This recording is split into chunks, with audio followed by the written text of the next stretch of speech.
Hello every one, നമ്മൾ ഇന്ന് ഉണ്ടാക്കാൻ പോകുന്നത് കസ്റ്റേർഡ് ബ്രെഡ് പുഡിംഗ് ആണ്. അപ്പോൾ കസ്റ്റേർഡ് പൗഡറും ബ്രെഡും എല്ലാവരുടെ വീട്ടിലുണ്ടാകുന്ന ഒരു സാധനമാണ്. നിങ്ങൾക്ക് വളരെ എളുപ്പത്തിൽ ഉണ്ടാക്കാൻ പറ്റിയ ഒരു റെസിപ്പിയാണ് കേട്ടോ. നിങ്ങൾ ട്രൈ ചെയ്ത് നോക്കിയിട്ട് കമൻറ്റ് പറയണേ.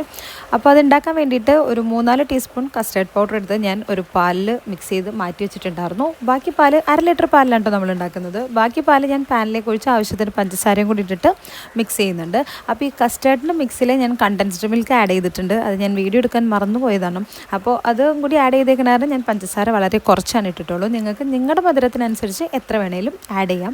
അത് കഴിഞ്ഞ് ഞാൻ ദേ പാല് തിളച്ച് വരുന്ന സമയത്ത് ആ കസ്റ്റേർഡിൻ്റെ മിക്സ് ഞാൻ ഇതിലേക്ക് ഒഴിച്ചു കൊടുക്കുന്നുണ്ട്. കസ്റ്റേർഡിൻ്റെ മിക്സ് നമ്മൾ ഒഴിച്ചു കഴിഞ്ഞാൽ പിന്നെ നമ്മളത് വച്ചുകൊണ്ട് എവിടെയും പോകരുത്, അതിൻ്റെ അടുത്തുനിന്ന് മാറി നിൽക്കരുത്. മാറി നിന്ന് കഴിഞ്ഞാൽ അടി പിടിക്കും, കത്തിപ്പോവും, പിന്നെ നമുക്ക് പുഡിംഗ് ഉണ്ടാവില്ല.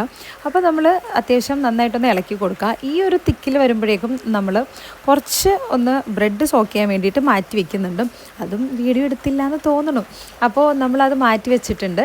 അതിലേക്ക് കുറച്ച് കണ്ടൻസ്ഡ് മിൽക്ക് കൂടി ആഡ് ചെയ്തിട്ടാണ് കേട്ടോ മാറ്റി വെച്ചിട്ടുള്ളത്. പിന്നെ നമ്മളിതേ തിക്കായി വരുന്നുണ്ട്, അതനുസരിച്ച് നന്നായിട്ട് ഇളക്കി കൊടുക്കാം. നമുക്കിതിന് മെയിനായിട്ട് ഇതിൻ്റെ അടുത്ത് തന്നെ നിന്ന് നന്നായിട്ട് ഇളക്കി കൊടുക്കുക എന്നുള്ളതാണ്. ബാക്കി റെസിപ്പിയൊക്കെ ഉണ്ടാക്കും പോലെ വച്ചുകൊണ്ട് നമുക്ക് പോകാനൊന്നും പറ്റില്ല. മെയിനായിട്ട് ഇത് അടി പിടിച്ച് കഴിഞ്ഞാൽ വേറൊരു ടേസ്റ്റും വരും. അപ്പോൾ നമുക്ക് അങ്ങനെയുള്ള ബുദ്ധിമുട്ടുകളൊന്നും ഇല്ലാതിരിക്കാൻ അതിൻ്റെ അടുത്ത് നോക്കി നിൽക്കണം. അതാണ് സംഭവം.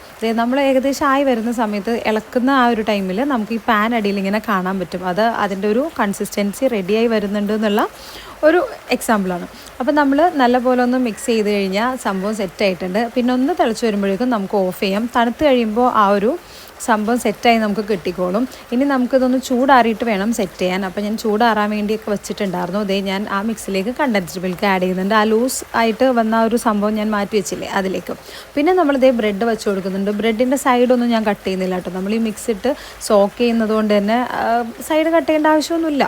അപ്പോൾ നമ്മളിതേ ആ മിക്സ് ഒഴിച്ചു കൊടുത്തിട്ട് എല്ലാ ഭാഗത്തേക്കും ആവാൻ വേണ്ടിയിട്ട് ജസ്റ്റ് ഒന്ന് പ്രസ് ചെയ്ത് കൊടുക്കുന്നുണ്ട്. അല്ലെങ്കിൽ കുറച്ച് ഭാഗത്താവും, കുറച്ച് ഭാഗത്താവില്ല. അപ്പോൾ ആവാത്ത ഭാഗത്ത് കുറച്ച് കട്ടിയാവും, ബ്രെഡല്ലേ. അപ്പോൾ അത് കാരണം നമ്മൾ മിക്സ് എല്ലായിടത്തും സെറ്റ് ചെയ്ത് ബാക്കി ആ തിക്കുള്ള മിക്സും കൂടി നമ്മളിത് ഇതിലേക്ക് ഒഴിച്ചു കൊടുക്കണം. പിന്നെ വീണ്ടും നമ്മൾ ലെയർ റിപ്പീറ്റ് ചെയ്യാം. ഇത് റിപ്പീറ്റ് ചെയ്തതിന് ശേഷം വീണ്ടും ആ മിക്സ് ഒഴിക്കാം. അത് കഴിഞ്ഞ് നമ്മൾ ആ തിക്ക് ആയിട്ടുള്ള കൺസിസ്റ്റൻസിയിൽ വന്നിട്ടുള്ള കസ്റ്റേർഡും കൂടി ഒഴിച്ചു കഴിഞ്ഞാൽ സംഭവം സെറ്റായിട്ടുണ്ട്. പിന്നെ ഇത് നമ്മൾ കഴിക്കാൻ ഏറ്റവും നല്ലത് ഒരു ഓവർനൈറ്റ് ഫ്രിഡ്ജിൽ വെച്ചിട്ട് കഴിക്കാനാണ്. അതല്ലാന്നുണ്ടെങ്കിൽ ഇത് സെറ്റ് ആവില്ല. കാര്യം അത്യാവശ്യം സെറ്റ് ആവാതെ എടുത്താൽ എങ്ങനെ ഉണ്ടാവും എന്ന് ഞാൻ കാണിച്ചു തരാം. ഞാൻ സെറ്റ് ആവാതെയാണ് എടുത്തത്. അപ്പോൾ ഇത് സെറ്റായിട്ട് കഴിക്കുകയാണെങ്കിൽ കുറച്ചുകൂടി എന്ത് സാധനവും കുറച്ച് ഇരിക്കണം, എന്നാലാണ് ആ ഒരു ടേസ്റ്റ് വരുള്ളൂ. ഇപ്പോൾ നമ്മൾ കേക്കൊക്കെ ആണെങ്കിലും ഓർഡർ തരുമ്പോൾ 2 ദിവസം മുന്നേ പറയണം എന്ന് പറയുന്നത് എന്തുകൊണ്ടാണ്? നമുക്ക് തലേന്ന് കേക്ക് ഉണ്ടാക്കി വെച്ച് പിറ്റേന്ന് അത് സെയിൽ ചെയ്താലാണ് കേക്കിന് ടേസ്റ്റ് ഉണ്ടാവുള്ളൂ. അതേപോലെ തന്നെയാണ് നമ്മുടെ പുഡിങ്ങുകളും. നമ്മൾ ഉണ്ടാക്കി കഴിഞ്ഞാൽ അപ്പം തന്നെ കഴിച്ചു കഴിഞ്ഞാൽ ആ ഒരു ടേസ്റ്റ് കിട്ടില്ല. നമ്മളിത് ഉണ്ടാക്കി ഫ്രിഡ്ജിൽ വെച്ച് കുറച്ച് കഴിഞ്ഞ് പിറ്റേന്നൊക്കെ എടുക്കുമ്പോഴാണ് ആ ഒരു ടേസ്റ്റ് നമുക്ക് കിട്ടുള്ളൂ കേട്ടോ. അതെ, അപ്പോൾ പുഡിങ് നമുക്ക് സെറ്റായി കിട്ടിയിട്ടുണ്ട്. ഇനി നട്ട്സൊക്കെ ആവശ്യമുള്ളവർക്ക് ഇതിൻ്റെ മേളിലൊക്കെ ഒന്ന് ഗാർണിഷ് ചെയ്തെടുക്കാം. അപ്പോൾ ഇതാണ് സംഭവം. ബായ്.